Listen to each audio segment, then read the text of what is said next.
Bien, vamos a tener una lectura. Esto va a ser una introducción básicamente, breve, con una aplicación de lo que vamos a estar compartiendo también el día domingo. Vamos a leer en Esdras capítulo 1, versículo 1. Esdras capítulo 1, versículo 1. Realmente estuve leyendo en esta cuarentena el Antiguo Testamento y bueno, en lo que es Esdras, Nehemías, Ageo, Zacarías, me detuve un poco más porque está todo relacionado, ¿no es cierto? Y realmente es una experiencia allí del pueblo de Israel muy, muy particular. Y bueno, ya vamos a ver un poquito sobre ello. Lo de hoy va a ser nada más que un breve resumen y una aplicación, y el domingo vamos a ver también algunos puntos interesantes para aplicar sobre todo en nuestra vida. Dice Esdras capítulo 1, versículo 1, dice, en el primer año de Ciro, rey de Persia, para que se cumpliese la palabra de Jehová por boca de Jeremías, despertó Jehová el espíritu de Ciro, rey de Persia, el cual hizo pregonar de palabra y también por escrito por todo su reino diciendo, esto es lo que decía el edicto, el escrito de Ciro. Decía en el versículo 2, así ha dicho Ciro, rey de Persia, Jehová, el Dios de los cielos, me ha dado todos los reinos de la tierra y me ha mandado que le edifique casa en Jerusalén, que está en Judá. Quien haya entre vosotros de su pueblo, sea Dios con él, y suba a Jerusalén, que está en Judá, y edifique la casa de Jehová, Dios de Israel. Él es el Dios, la cual está en Jerusalén. Versículo 5. Entonces se levantaron los jefes de la casa paterna de Judá y de Benjamín, y los sacerdotes y levitas, todos aquellos cuyo espíritu despertó Dios para subir a edificar la casa de Jehová, la cual está en Jerusalén. Y todos los que estaban en sus alrededores le ayudaron con plata y oro, con bienes y ganado, y con cosas preciosas, además de todo lo que se ofreció voluntariamente. Y vamos a pasar a Esdras capítulo 3, versículo 1, lo leemos también ahora. Dice Esdras 3, versículo 1, cuando llegó el mes séptimo, y estando los hijos de Israel ya establecidos en la ciudad, se juntó el pueblo como un solo hombre en Jerusalén. Entonces se levantó Jesúa, hijo de Josadac, y sus hermanos los sacerdotes, y Zorobabel, hijo de Salatiel, y sus hermanos, y edificaron el altar de Dios de Israel para ofrecer sobre él holocausto, como está escrito en la ley de Moisés, varón de Dios. Yo no sé cuánto conocen ustedes de esta porción, de esta historia, pero vamos a hacer por eso decía, una introducción muy rápida y muy breve con 3 placas de la situación de lo que estamos hablando acá, ¿no es cierto?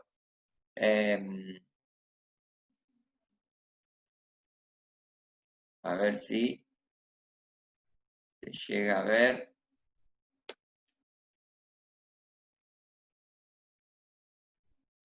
Ahí están. Bien. Ahí tenemos un mapa. Lo que vemos ahí es el mundo, ¿no es cierto? No tengo que explicarlo a eso. Pero en círculo, siempre me gusta mostrar esto y lo he mostrado varias veces, en círculo está aproximadamente toda la región en la que se relatan gran parte del Antiguo Testamento, ¿sí? Todo lo que está allí es por donde se transcurre aproximadamente todo el Antiguo Testamento. Y en este puntito donde está allí el mouse, encontramos a Israel, ¿no es cierto? Pero bueno, aquí encontramos a Egipto, Babilonia y demás, ¿sí? Acá todo esto es Europa. Entonces, para que nos situemos, ¿no es cierto? Nosotros estamos acá, esta es Argentina, ¿sí? Para ver en dónde es que sucedió todo esto que a veces leemos en la Biblia y este, quizás no lo hacemos o no nos imaginamos, es bueno siempre ir a los mapas, ¿sí? ¿Cierto, Alicia? Dice que sí. Dice, ok. Ir a los mapas importantes. Y esto es bastante más de cerca, ya el sector donde está la tierra prometida, ¿sí? Aquí es donde está Jerusalén, allí tiene que estar escrito, Jerusalén, ¿m? Es este puntito, este es todo el mar Mediterráneo, aquí tenemos Egipto, ¿sí? Y acá está Italia, y todo esto sería Europa, ¿sí? Fíjense el sector donde ocupa, ¿sí? Cuando a veces leemos, es bueno ir a los mapas y hacernos idea también de dónde estamos parados cuando estamos estudiando la Biblia, ¿sí? Y vamos a hacer un pequeño repaso en 3 puntos, ¿sí? ¿Dónde estamos parados temporalmente? ¿Sí? El pueblo de Israel salió de Egipto y conquistó la tierra prometida, ¿sí? Con Moisés liberando de Egipto, Josué luchando con todo el pueblo, pasaron los jueces, pasaron los reyes y aproximadamente durante 700 años vivió en la tierra prometida. Podemos decir que vivió en un altibajo por momentos, como los momentos cuando estuvo David, cuando estuvo Salomón, Ezequías, Josías, reyes que amaron al Señor, fueron fieles al Señor, que realmente se comprometieron con el Señor, eh, y otros no tanto, ¿sí? Y el pueblo de Israel se iba atrás de los dioses y tras de la adoración pagana de los habitantes pasados de esa tierra. Entonces, durante esos 700 años el pueblo de Israel vivió, por decir así, un sub y baja en cuanto a su relación con el Señor. Pero el Señor una y otra vez le había dicho, ¿sí? A través de los profetas, la necesidad de volver al Señor fielmente, realmente, de todo corazón, porque si no, iban a sufrir las consecuencias. Y efectivamente el pueblo de Israel no obedeció y ya el Señor cumplió con aquello que había dicho y fueron llevados cautivos a Babilonia. De Israel, de Jerusalén, que están acá, fueron llevados a Babilonia, cautivo. Vino Nabucodonosor, ¿sí? Con todo su ejército. Babilonia era el señor de toda la tierra aquí, entonces llevó y conquistó Jerusalén y lo llevó cautivo durante 70 años, ¿sí? Ahora bien, ¿en dónde estamos situados acá? Acá estamos situados justamente en el año 70. Esos 70 años que el pueblo de Israel, el pueblo de Judá puntualmente, fueron llevados cautivos a Babilonia y estuvieron allí pagando la consecuencia de su pecado. ¿m? Estuvieron allí siendo disciplinados por el Señor, por haberse apartado, por haberse alejado del Señor, por haber rendido culto a dioses ajenos, por haber hecho cosas aberrantes como sacrificar a sus propios hijos en adoración a dioses paganos. Dios los llevó a esta tierra Babilonia. Pero aquí ya habían transcurrido los 70 años y se levanta este rey, que es Ciro, que había conquistado a Babilonia, que era de los Medo y Persa, ¿sí? Y llegó el primer año de este rey Ciro. Y fíjense lo que dice acá. Es como que Ciro es un vocero del Señor, allí es un rey pagano, ¿no es cierto? Pero Dios, ¿sí? Eh, estuvo obrando en todo lo que estaba sucediendo. Y si bien había profecías como de Jeremías, pero también la de Isaías específicamente, que hablaba que el rey Ciro iba a levantar un edicto para hacer volver al pueblo de Israel a su tierra, aquí Ciro levanta estas palabras, este escrito, y hace pregonar por todo su reino de que los habitantes de Israel tenían el permiso, no solo el permiso, sino la orden de parte de él para ir a reconstruir el templo de Dios. Y yo quiero hablar de dos cosas acá, puntualmente de una, pero de 2 puntos distinto. Sí quiero hablar del lugar de Dios, del lugar que Dios ocupa, porque a mí me llama la atención el lugar que Dios ocupa en medio de todo esto. Su pueblo apartado, su pueblo infiel, su pueblo preso y conquistado por otro pueblo más fuerte. Sin embargo, Dios sigue siendo Dios. El lugar de Dios sigue estando tal como estaba en el momento más espléndido y más maravilloso de la historia del pueblo de Israel. Allí cuando Salomón hace ese templo maravilloso y realmente el pueblo de Israel es el Señor de la tierra, uno puede decir, wow, cuán grande es el Dios de Israel. Pero ahora, cuando el pueblo de Israel estaba en lo más bajo, porque había pecado, porque había desobedecido y porque incluso estaba pagando la disciplina y castigo por su desobediencia, Dios seguía siendo grande, porque Dios no cambia. Dios sigue siendo Dios. Y fíjense de qué manera se puede ver en que incluso está obrando a través de un rey pagano, de un rey Ciro, de un rey que no lo tenía él como señor de señores, sin embargo, obra en la vida de este hombre para pregonar ese edicto. También lo hace después en la vida de Darío, ¿sí? Que es otro rey, también lo hace en la vida de eh, Altajerjes, que es otro rey. El Señor va moviendo sus piezas porque va llevando a cabo su voluntad y lo que él tenía planificado para su pueblo.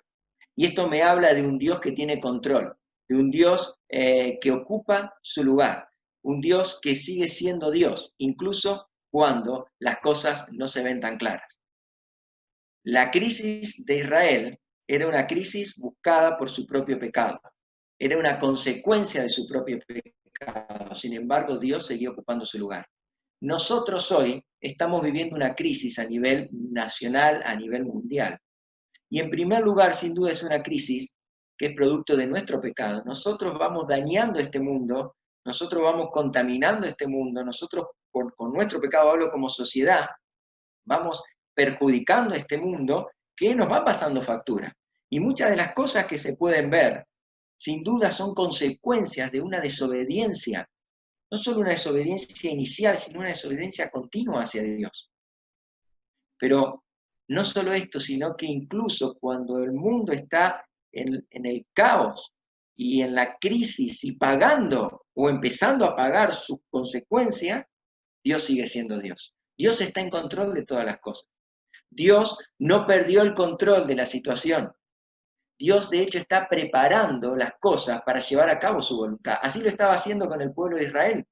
Es maravilloso pensar de que no solo el pueblo de Israel estaba volviendo a edificar un templo solamente para allí elevar adoración al Señor, sino que Dios, y en los planes de Dios, Dios ya estaba preparando todo, y quizás eran las últimas cosas que se estaban preparando. ¿Para qué? Para la venida del Señor. Porque después de esto, después de esta escena o de este periodo de tiempo del regreso del pueblo de Israel a Jerusalén y del edificar el templo y de edificar el muro con Nehemías, hay aproximadamente 350, 400 años de silencio y después vuelve a abrirse la voz del Señor a través de nuestro Señor Jesucristo, que el Señor vino a este mundo. Entonces, esta escena que estamos viviendo acá, como que Dios ya va preparando todo, y de hecho cuando uno lee los profetas, cuando uno lee Daniel también allí, encuentra realmente que Dios está preparando todo, y lo que ha de venir, no solo lo que se cumplió, sino lo que aún falta, que es mucho de lo que se habla en la profecía. Entonces, qué bueno poder saber de que aquí, en este momento, cuando el pueblo de Israel estaba en su pecado y pagando las consecuencias del pecado, Dios seguía siendo Dios. Dios obrando, Dios moviendo y Dios llevando a cabo su plan, ¿sí?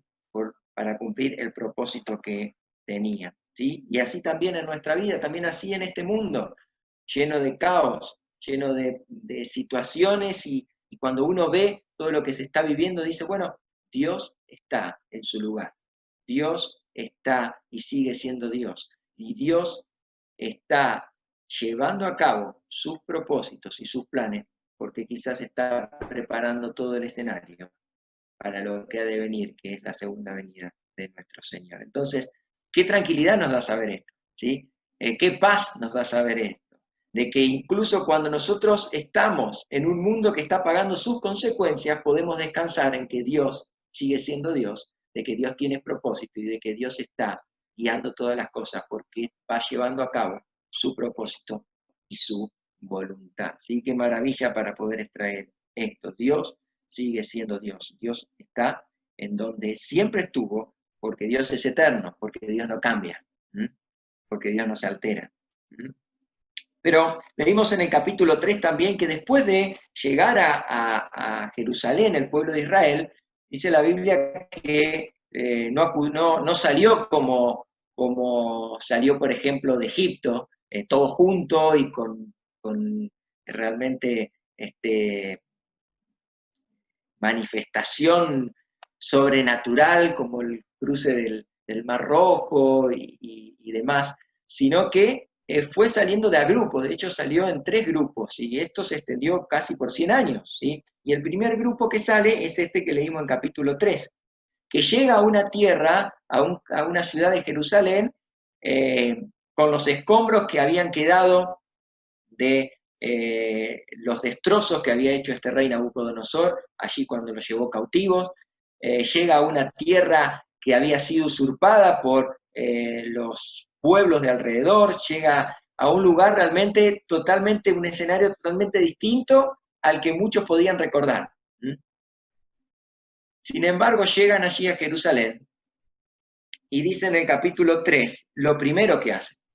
¿Sí? Llegan a Jerusalén, a la ciudad, ven los escombros, pero dice que lo primero que una vez que se establecieron, dice, lo primero que hicieron allí estos hombres, dice Jesúa, Zorobabel, pero también el pueblo, dice, edificó el altar de Dios, de Israel, para ofrecer sobre el holocausto, como está escrito en la ley de Moisés, varón de Dios. Lo primero que hizo fue poner a Dios en el centro, poner a Dios en el lugar donde debe estar. Porque por un lado tenemos a Dios ocupando el lugar suyo. Dios sigue siendo Dios. Dios en control de todas las cosas. Pero en la vida personal de cada uno, ¿dónde está Dios? ¿Qué lugar está ocupando Dios en nuestra vida personal? Aquí, estos hombres que llegaron podían saber o podían realmente experimentar de que Dios estaba obrando. Pero lo primero que hacen es elevar un altar para adorarle, para honrarle. Y más adelante comienza la construcción del templo. Lo primero que se hace, no había casas, no había muros, no había sembrados, no había ejército, pero lo primero fue la edificación del templo y primero aún la adoración al Señor. Y eso nos habla de cuál es la prioridad en nuestra vida, qué es lo primero que yo tengo que poner. Sí, Dios está en el lugar, en su lugar, Dios en control, Dios sigue siendo Dios, pero en mi vida personal, en mis acciones diarias, en mi andar diario, en mis reacciones, en mis acciones, en mi forma de pensar, en mis relaciones, ¿qué lugar realmente ocupa Dios? ¿Qué lugar está ocupando Dios? ¿Sí? En mi trabajo, en mi barrio, en mi matrimonio, en mi familia, en mis relaciones. ¿Sí? Aquí el pueblo de Israel algo había entendido, algo había aprendido. Después, cuando uno sigue para adelante, siguen aprendiendo cosas y siguen dándose cuenta de las cosas que están mal y la van corrigiendo. Y después vuelven a caer. ¿Sí? Pero aquí comienzan con el pie derecho, podemos decir. Porque comienzan de la mejor manera, poniendo a Dios en el centro de, de su ciudad, pero en el centro de sus vidas. ¿Sí? Que nosotros no nos quedemos solamente con que Dios ocupa su lugar, de que Dios tiene control de todas las cosas, de que Dios permite todo esto porque tiene propósitos y porque está preparando, ¿sí? De alguna manera, no de alguna manera, está preparando todo lo que ha de ser aún en el futuro, cuando nosotros ya estemos con Él, porque nos ha de venir a buscar. Pero no nos quedemos solo con eso, pensemos ahora de forma personal cada uno de nosotros. ¿Realmente Dios está ocupando el centro de mi vida? No lo pensemos religiosamente, no lo pensemos como religiosos, decir, bueno, si Dios está ocupando el primer lugar, ¿por qué? Me conecto a las reuniones, y ahora no vamos a decir porque vamos al templo, porque me conecto a Zoom, ¿sí? Los martes y los domingos. Porque cumplo con mi tiempo de devocional y cumplo con mis oraciones. Fíjate la palabra, cumplo con, sino que realmente Dios sea el todo en mi vida. Dios sea el centro de mi adoración. Yo con mi vida tengo que adorar al Señor, porque para eso edificaron el templo, para adorar al Señor. No solamente para decir, bueno, acá está el templo, acá está el altar, acá están las bases del templo, acá estamos edificando el templo, bueno, está en el centro de la ciudad, listo. Sino que ese era el lugar de adoración, era hacia ahí volcaba la adoración. Ahora nosotros tenemos a nuestro Señor y Salvador Jesucristo. Por medio de Él tenemos una relación, un camino abierto para poder adorar de todo corazón. Ahora mi vida debe ser una vida de adoración. Por eso tenemos como iglesia, tenemos la misión, ¿sí?, que es adorar, alcanzar, edificar. ¿Y por qué comienza con adorar? Porque el adorar a Dios, ¿sí?, es las 24 horas del día, es nuestra vida en adoración al Señor, no en una alabanza, no en un momento de oración, no en un momento de devocional, sino con mi vida de forma completa.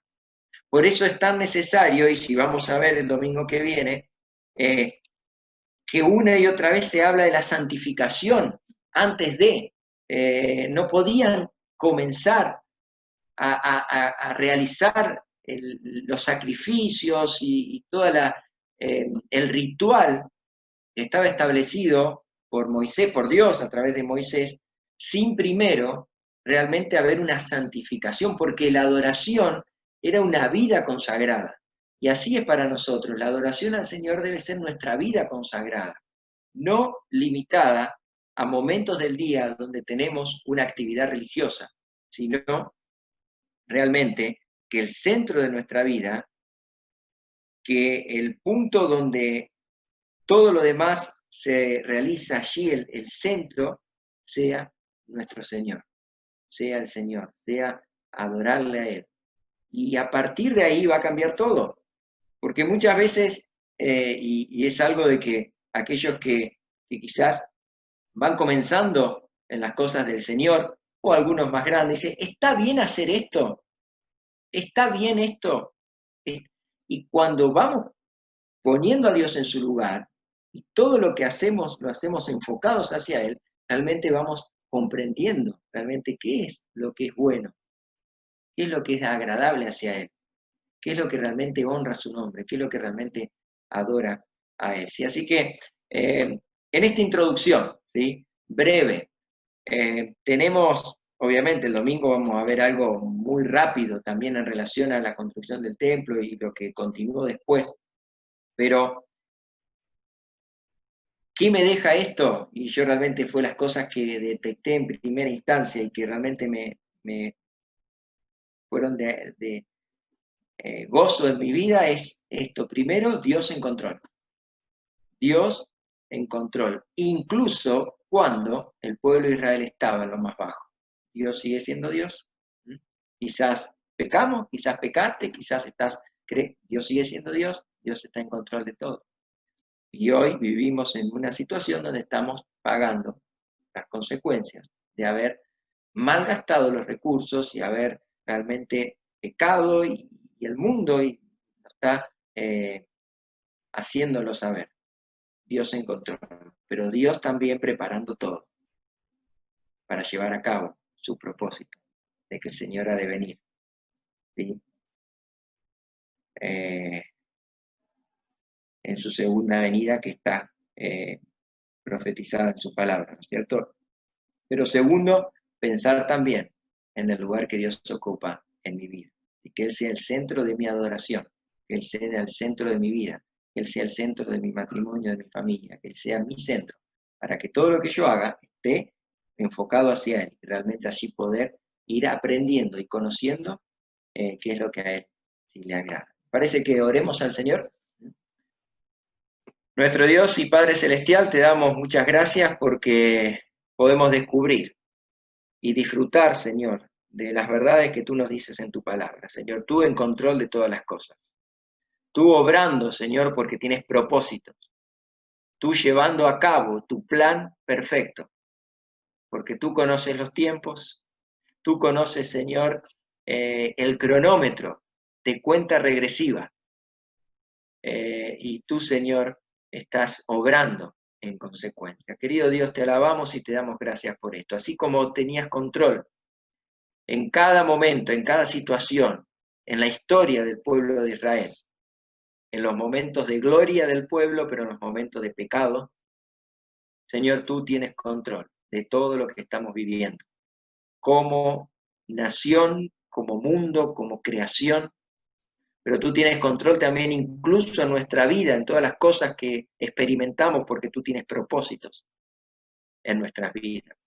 Y Señor, que podamos comprender esto, que tú tienes control de todas las cosas, que tú estás obrando, de que cuando pensamos en dónde va a parar todo esto, cuando pensamos en dónde va a terminar todo esto, cuando pensamos, Señor, en realmente las situaciones que se pueden vivir, poder recordar, Señor, que tú tienes control y que tú obras, y que tú mueves y que tú actúas, Señor, porque tienes propósito. Pero, Señor, que cada uno de nosotros podamos avanzar teniéndote a ti, Señor, como centro de nuestras vidas. Que tú, Señor, seas el centro de adoración.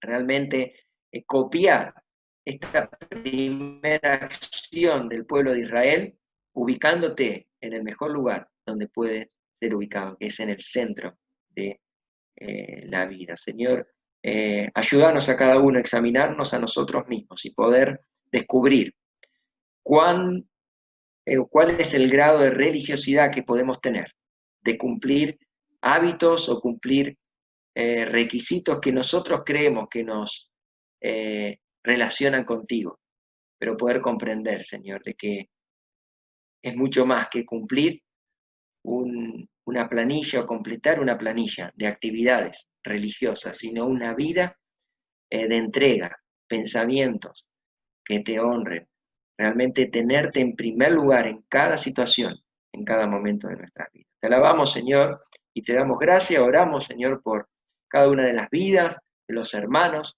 por cada hermano mayor, y nos acordamos especialmente, Señor, de Raquel, de Beto, de su esposa, Señor. Oramos por Isabel, por Elvira, Marcelo, Señor, también por Jaime. No nos olvidamos, Señor, de ellos que quizás son un poco más grandes. Y clamamos, Señor, para que tú llenes de consuelo sus vidas, Señor, incluso cuando están ahora quizás aislados y sin poder visitar de su familia. Y oramos por aquellos nuevos, Señor. No nos olvidamos, para que puedan sentir tu presencia en cada día de sus vidas y todo lo que han aprendido puedan, Señor, ponerlo en práctica, así nosotros también, con más años quizás en tus cosas, pero que podamos, Señor, recordar esto que aprendimos. Tú en control, pero tú en el centro de nuestra vida. En el nombre de Cristo Jesús, oramos. Amén. Nuestra bandera.